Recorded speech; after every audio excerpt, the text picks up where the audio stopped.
I'm Ali Nasser, and thank you for your interest in this online component of the endodontic instrumentation options published by Inside Dentistry. In this video, I would like to demonstrate my personal clinical instrumentation and obturation technique, the EndoSequence system. I will demonstrate this system in a very average maxillary premolar, which, unlike most clinical demonstrations, is a case that everyone should be able to do. The goal is not to intimidate you by showing a very difficult case. This is really about teaching you, the viewer, how to use the system the way I use it clinically. So let's take a look at a maxillary premolar with a single root and see how the system works. Okay, the tooth in question is a maxillary second premolar, tooth number 4. The first thing we always do when looking at a case is we have to determine an estimated working length. And here, using digital radiography, I am estimating the working length to be 18 millimeters. And this is the tooth in question. As you can see clinically, after isolation with a rubber dam, the first thing that I always do is I flatten the cusps. By reducing the cusps, what I do is I clear the tooth from occlusion and I give myself flat reference points for better working length measurements. The next file I use is the saber cut burr that I use for very efficient access into the tooth. As you can see, this burr really cuts efficiently. Then I use the Various 350, which is a piezoelectric ultrasonic with a 14D tip. After using the ultrasonics, I use the expediter file, which is the first screening file in the EndoSequence system. The expediter file here determines that I'm dealing with a medium package of files. And then I isolate the tooth one step farther using opal dam and cure that in place, irrigate with some sodium hypochlorite in the canal, and follow with the first file in the medium package of files. This is a size 40/04 EndoSequence. I use that in a 1-2-3 rhythm motion. After the first file, I determine my working length. In this case, the working length is 18 millimeters. I confirm that always with a radiograph. It's important to take a confirmation radiograph.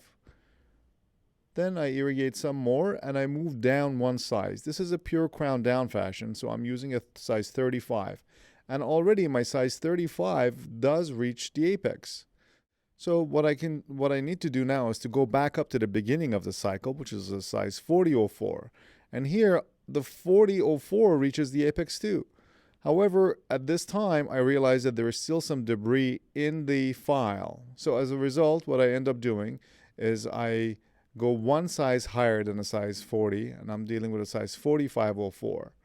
And the 45/04 goes all the way down to the full working length and has clean debris on the flutes and is therefore the master file.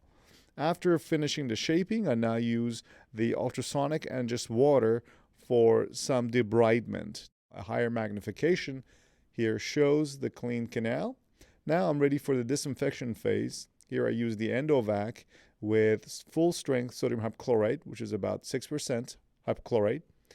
After a large volume of hypochlorite has been passed through, I then use the EndoSequence matching master cone, which is here size 45/04. And then after I confirm the full seating of that cone, I use the matching EndoSequence fiber post and I measure the length. Here it's 13 millimeters. So I have 18 millimeters on my master gutta percha cone and 13 millimeters on my post. I'm left with a 5 millimeter gutta percha tip. One little technique that I had described many years ago in this particular system is that you can score the gutta percha at that apical segment with a very sharp and clean blade. I dry the canal and place the bioceramic sealer on my master file, my EndoSequence master file, and place it in the canal by hand using a counterclockwise rotation. This spreads the sealer around. Here I'm using the dispensing tip on the EndoSequence syringe as a well to place the sealer. I then proceed to dip the gutta percha cone that has been already scored and slowly seat to full working length. At this point, I make sure that the cone is fully seated. This is very important, that the cone should be seated all the way down to the full working length. By putting apical pressure, I rotate the gutta percha cone handle and I sever the scored area, and I'm now left with a 5mm segment of gutta percha at the apex, which I then proceed to condense with a condenser. The most efficient way to remove the sealer, onset sealer from the canal with the bioceramic sealer is the use of a piezoelectric ultrasonic and water. As you can see, in 5 seconds you can clean it. I then confirm the fit of my post, and I can see that it's going to the full fitted length, and that's ready to go. I have finished the root canal, and a post has been prepared, and a cotton and cavity is placed. I then send the post to the referring general dentist, who will then cement it at a subsequent time. If you are the general dentist, you can actually cement the post at the same visit as well. This shows the final radiograph with the obturated case to a size 45 apex and a post space with a popped lateral canal.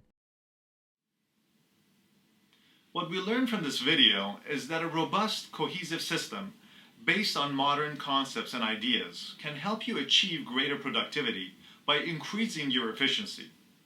However, understanding concepts of success, such as adequate disinfection and enlargement of the apex, are far more important than any given instrument brand. I use the EndoSequence system for its versatility and efficiency. I also use the bioceramic sealer for root canal obturation for its biological properties and ease of clinical use. The synchronicity between the EndoSequence files, gutta percha points, paper points, and the posts now are what makes this a very robust system for me. I hope the case I demonstrated can help you understand the EndoSequence system better. If you have any questions, please do not hesitate to contact me or any of the Real World Endo faculty for assistance or help. I'm Ali Nasseh, and I hope you found this video helpful.